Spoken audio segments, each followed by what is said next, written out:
ಎಲ್ಲರಿಗೂ ನಮಸ್ಕಾರ.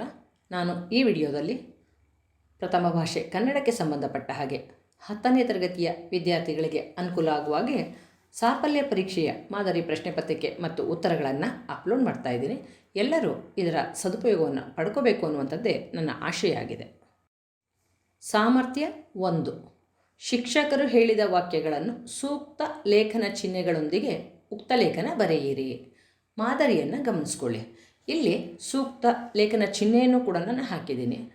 ಅಲ್ಲಿ ಶಿಕ್ಷಕರು ಹೇಳಬೇಕಾದ್ರೆ ಡಿಕ್ಟೇಷನನ್ನು ಹೇಳ್ತಾರೆ, ಅದಕ್ಕೆ ನೀವು ಸೂಕ್ತ ಲೇಖನ ಚಿಹ್ನೆಯನ್ನು ಹಾಕಿ ಬರಿಬೇಕು.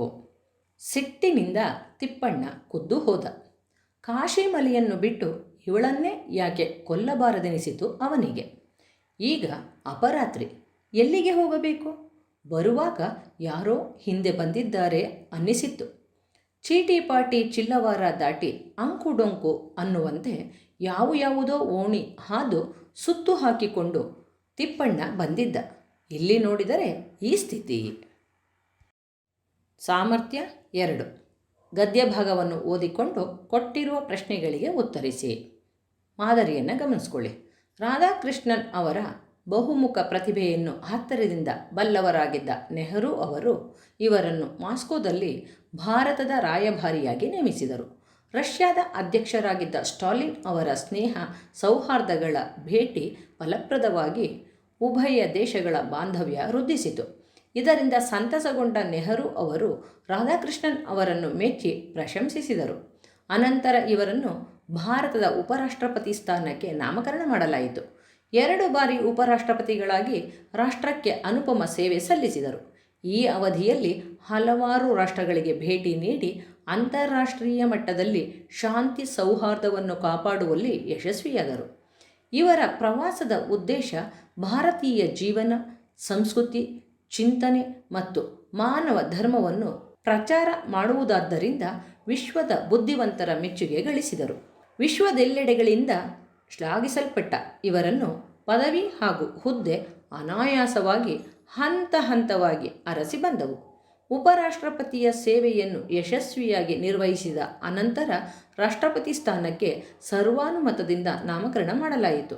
ಅವರಿಗೆ ಬರುತ್ತಿದ್ದ 10,000 ರೂಪಾಯಿಗಳ ವೇತನದಲ್ಲಿ 2,500 ರೂಪಾಯಿಗಳನ್ನು ಮಾತ್ರ ಪಡೆದು ಉಳಿದ ಹಣವನ್ನು ಪ್ರಧಾನಮಂತ್ರಿಗಳ ಪರಿಹಾರ ನಿಧಿಗೆ ವಂತಿಗೆಯಾಗಿ ನೀಡುತ್ತಿದ್ದರು. ಈ ಗದ್ಯಕ್ಕೆ ಸಂಬಂಧಪಟ್ಟಂತಹ ಪ್ರಶ್ನೆಯನ್ನು ಗಮನಿಸ್ಕೊಳ್ಳಿ. ನೆಹರು ಅವರು ರಾಧಾಕೃಷ್ಣನ್ ಅವರನ್ನು ಏಕೆ ಮೆಚ್ಚಿ ಪ್ರಶಂಸಿಸಿದರು? ಉತ್ತರ: ರಾಧಾಕೃಷ್ಣನ್ ಅವರ ಬಹುಮುಖ ಪ್ರತಿಭೆಯನ್ನು ಹತ್ತಿರದಿಂದ ಬಲ್ಲವರಾಗಿದ್ದ ನೆಹರು ಅವರು ಇವರನ್ನು ಮಾಸ್ಕೋದಲ್ಲಿ ಭಾರತದ ರಾಯಭಾರಿಯಾಗಿ ನೇಮಿಸಿದರು. ರಷ್ಯಾದ ಅಧ್ಯಕ್ಷರಾಗಿದ್ದ ಸ್ಟಾಲಿನ್ ಅವರ ಸ್ನೇಹ ಸೌಹಾರ್ದಗಳ ಭೇಟಿ ಫಲಪ್ರದವಾಗಿ ಉಭಯ ದೇಶಗಳ ಬಾಂಧವ್ಯ ವೃದ್ಧಿಸಿತು. ಇದರಿಂದ ಸಂತಸಗೊಂಡ ನೆಹರು ಅವರು ರಾಧಾಕೃಷ್ಣನ್ ಅವರನ್ನು ಮೆಚ್ಚಿ ಪ್ರಶಂಸಿಸಿದರು. 2ನೇ ಪ್ರಶ್ನೆ: ರಾಧಾಕೃಷ್ಣನ್ ಅವರು ಉಪರಾಷ್ಟ್ರಪತಿಗಳಾದಾಗ ಮಾಡಿದ ಕಾರ್ಯಗಳೇನು? ಉತ್ತರ: ರಾಧಾಕೃಷ್ಣನ್ ಅವರು 2 ಬಾರಿ ಉಪರಾಷ್ಟ್ರಪತಿಗಳಾಗಿ ರಾಷ್ಟ್ರಕ್ಕೆ ಅನುಪಮ ಸೇವೆ ಸಲ್ಲಿಸಿದರು. ಈ ಅವಧಿಯಲ್ಲಿ ಹಲವಾರು ರಾಷ್ಟ್ರಗಳಿಗೆ ಭೇಟಿ ನೀಡಿ ಅಂತಾರಾಷ್ಟ್ರೀಯ ಮಟ್ಟದಲ್ಲಿ ಶಾಂತಿ ಸೌಹಾರ್ದವನ್ನು ಕಾಪಾಡುವಲ್ಲಿ ಯಶಸ್ವಿಯಾದರು. ಇವರ ಪ್ರವಾಸದ ಉದ್ದೇಶ ಭಾರತೀಯ ಜೀವನ, ಸಂಸ್ಕೃತಿ, ಚಿಂತನೆ ಮತ್ತು ಮಾನವ ಧರ್ಮವನ್ನು ಪ್ರಚಾರ ಮಾಡುವುದಾದ್ದರಿಂದ ವಿಶ್ವದ ಬುದ್ಧಿವಂತರ ಮೆಚ್ಚುಗೆ ಗಳಿಸಿದರು. ವಿಶ್ವದೆಲ್ಲೆಡೆಗಳಿಂದ ಶ್ಲಾಘಿಸಲ್ಪಟ್ಟ ಇವರನ್ನು ಪದವಿ ಹಾಗೂ ಹುದ್ದೆ ಅನಾಯಾಸವಾಗಿ ಹಂತ ಹಂತವಾಗಿ ಅರಸಿ ಬಂದವು. ಉಪರಾಷ್ಟ್ರಪತಿಯ ಸೇವೆಯನ್ನು ಯಶಸ್ವಿಯಾಗಿ ನಿರ್ವಹಿಸಿದರು. ಸಾಮರ್ಥ್ಯ 3. ಕೊಟ್ಟಿರುವ ಪದ್ಯಭಾಗದ ಸಾರಾಂಶವನ್ನು ಬರೆಯಿರಿ. ಇಲ್ಲಿ ಹಳಗನ್ನಡ ಪದ್ಯ ಇದೆ, ಆ ಪದ್ಯವನ್ನು ಕೇಳಿಸ್ಕೊಳ್ಳಿ, ಅದಕ್ಕೆ ಸಾರಾಂಶವನ್ನು ಬರಿಬೇಕು. ಇಲ್ಲಿ ಹಿಂದಿನ ತರಗತಿಯ ನಿನ್ನ ಮುತ್ತಿನ ಸತ್ತಿಗೇನಿತ್ತು ಸಲಹು ಪದ್ಯದ ಒಂದು ಭಾಗವನ್ನು ಇಲ್ಲಿ ಕೊಟ್ಟಿದೆ. ಬಡತನದ ಹೊತ್ತಾನೆ ದೊರಕಿ ಫಲವೇನು? ನೀರಡಸಿರ್ದ ಹೊತ್ತಾಜ್ಯ ದೊರಕಿ ಫಲವೇನು? ರುಜೆಯೆಡಸಿ ಕೆಡದಿಹ ಹೊತ್ತು ರಂಬೆ ದೊರೆಕೊಂಡಲ್ಲಿ ಫಲವೇನು? ಸಾವ ಹೊತ್ತು ಪೊಡವಿಯೊಡೆತನ ದೊರಕಿ ಫಲವೇನು? ಕಡುವಿಸಿಲು ಹೊಡೆದು ಬೆಂಡಾಗಿ ಬೀಳ್ವೆಮಗೆ ನೀನೊಲಿದು ಮಣಿದೊಡುಗೆಗಳನ್ನಿತ್ತು ಫಲವೇನು? ಭೂಪಾಲ ಹೇಳೆನುತ ಮತ್ತಿಂತೆಂದರು. ಸಾರಾಂಶ: ಬಡತನದ ಸಮಯದಲ್ಲಿ ಆನೆಯು ದೊರೆತು ಫಲವೇನು? ಬಾಯಾರಿಕೆಯ ಸಮಯದಲ್ಲಿ ತುಪ್ಪವು ದೊರಕಿ ಫಲವೇನು? ರೋಗ ಬಂದು ಬಿದ್ದಿರುವಾಗ ರಂಭೆಯು ದೊರಕಿ ಫಲವೇನು? ಸಾಯುವ ಸಮಯದಲ್ಲಿ ರಾಜ್ಯದ ದೊರೆತನ ದೊರಕಿ ಫಲವೇನು? ಕಡು ಬಿಸಿಲಿನಿಂದ ಬಳಲಿ ಬೆಂಡಾಗಿರುವ ಸಮಯದಲ್ಲಿ ನಮಗೆ ನೀನು ಪ್ರೀತಿಯಿಂದ ಆಭರಣಗಳನ್ನು ಕೊಟ್ಟು ಫಲವೇನು ಎಂದು ಹೇಳುತ್ತಾ ಗಾನರಾಣಿಯರು ಮತ್ತೆ ಹೀಗೆ ಹೇಳಿದರು. ಸಾಮರ್ಥ್ಯ 4. ಕೊಟ್ಟಿರುವ ಪ್ರಶ್ನೆಗಳಿಗೆ ಅಥವಾ ಅಪೂರ್ಣ ಹೇಳಿಕೆಗಳಿಗೆ 4 ಆಯ್ಕೆಗಳನ್ನು ನೀಡಲಾಗಿದ್ದು, ಆಯ್ಕೆಗಳಲ್ಲಿ ಸೂಕ್ತವಾದ ಉತ್ತರವನ್ನು ಆರಿಸಿ ಕ್ರಮಾಕ್ಷರದೊಂದಿಗೆ ಬರೆಯಿರಿ. ಇದು ವ್ಯಾಕರಣಾಂಶಕ್ಕೆ ಸಂಬಂಧಪಟ್ಟಂತಹ ಪ್ರಶ್ನೆಯಾಗಿರುತ್ತೆ. ಪ್ರಶ್ನೆ 1. ದಿನಪತ್ರಿಕೆ ಪದದಲ್ಲಿರುವ ಅನುನಾಸಿಕಾಕ್ಷರ ಇದು. ಆಯ್ಕೆ ಎ ದಿ, ಬಿ ನ, ಸಿ ಪ, ಡಿ ಕೆ. ಸರಿಯಾದ ಉತ್ತರ ಯಾವುದು? ಬಿ ನ. ಪ್ರಶ್ನೆ ಸಂಖ್ಯೆ 2. ಈಜುತ್ತಾನೆ ಪದದಲ್ಲಿರುವ ಧಾತು ಇದು. ಆಯ್ಕೆ ಎ ಈಜು, ಬಿ ಉತ್ತ, ಸಿ ಈಜುತ್ತ, ಡಿ ತಾನೆ. ಸರಿಯಾದ ಉತ್ತರ ಯಾವುದು? ಆಯ್ಕೆ ಎ ಈಜು. ಪ್ರಶ್ನೆ ಸಂಖ್ಯೆ 3. ಮಾಡನು ಪದವು ಈ ಕ್ರಿಯಾರೂಪಕ್ಕೆ ಉದಾಹರಣೆಯಾಗಿದೆ. ಆಯ್ಕೆ ಎ ಪ್ರಶ್ನಾರ್ಥಕ, ಬಿ ವಿಧ್ಯರ್ಥಕ, ಸಿ ಸಂಭವನಾರ್ಥಕ, ಡಿ ನಿಷೇಧಾರ್ಥಕ. ಸರಿಯಾದ ಉತ್ತರ ಯಾವುದು? ಡಿ ನಿಷೇಧಾರ್ಥಕ. ಪ್ರಶ್ನೆ ಸಂಖ್ಯೆ 4.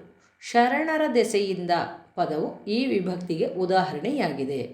ಆಯ್ಕೆ ಎ ಷಷ್ಠಿ, ಬಿ ಸಪ್ತಮಿ, ಸಿ ಪಂಚಮಿ, ಡಿ ಚತುರ್ಥಿ. ಸರಿಯಾದ ಉತ್ತರ ಯಾವುದು? ಸಿ ಪಂಚಮಿ. ಪ್ರಶ್ನೆ ಸಂಖ್ಯೆ 5. ಅತ್ಯಂತ ಪದದಲ್ಲಿ ಏರ್ಪಟ್ಟಿರುವ ಸಂಧಿ. ಆಯ್ಕೆ ಎ ಸವರ್ಣ ದೀರ್ಘ, ಬಿ ಗುಣ, ಸಿ ಎಣ್, ಡಿ ಜಸ್ತ್ವ. ಸರಿಯಾದ ಉತ್ತರ ಯಾವುದು? ಎಣ್ ಅಂದರೆ ಎಣ್ಸಂಧಿ. ಪ್ರಶ್ನೆ ಸಂಖ್ಯೆ 6. ಇವುಗಳಲ್ಲಿ ಲೋಪಸಂಧಿಗೆ ಉದಾಹರಣೆಯಾದ ಪದವಿದು. ಆಯ್ಕೆ ಎ ಶಾಲೆಯಿಂದ, ಬಿ ಊರೂರು, ಸಿ ಮಗುವನ್ನು, ಡಿ ಹೂದೋಟ. ಸರಿಯಾದ ಉತ್ತರ ಯಾವುದು? ಆಯ್ಕೆ ಬಿ ಊರೂರು. ಪ್ರಶ್ನೆ ಸಂಖ್ಯೆ 7. ಚಂದನ ಊಟವನ್ನು ಮಾಡುತ್ತಾಳೆ. ವಾಕ್ಯವು ಈ ಕಾಲರೂಪದಲ್ಲಿದೆ.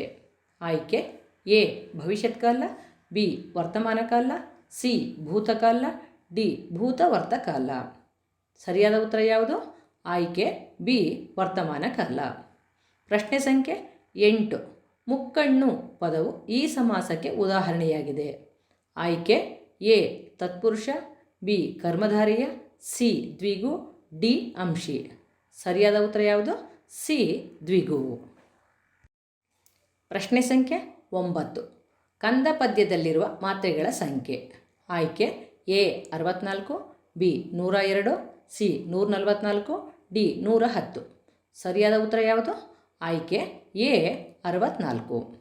ಪ್ರಶ್ನೆ ಸಂಖ್ಯೆ 10. ಶಾಲೆಗೆ ವಿದ್ಯಾರ್ಥಿಯೊಂದು ರತ್ನ. ಈ ವಾಕ್ಯದಲ್ಲಿರುವ ಅಲಂಕಾರ. ಆಯ್ಕೆ ಎ ಉಪಮ, ಬಿ ರೂಪಕ, ಸಿ ದೃಷ್ಟಾಂತ, ಡಿ ಉತ್ಪ್ರೇಕ್ಷೆ. ಸರಿಯಾದ ಉತ್ತರ ಯಾವುದು? ಆಯ್ಕೆ ಬಿ ರೂಪಕ. ಈ ವಿಡಿಯೋ ನೋಡಿ ಇದರ ಸದುಪಯೋಗವನ್ನು ಪಡ್ಕೋತೀರಾ ಅಂತ ಹೇಳಿ ನಾನು ಭಾವಿಸ್ತೀನಿ. ಧನ್ಯವಾದಗಳು.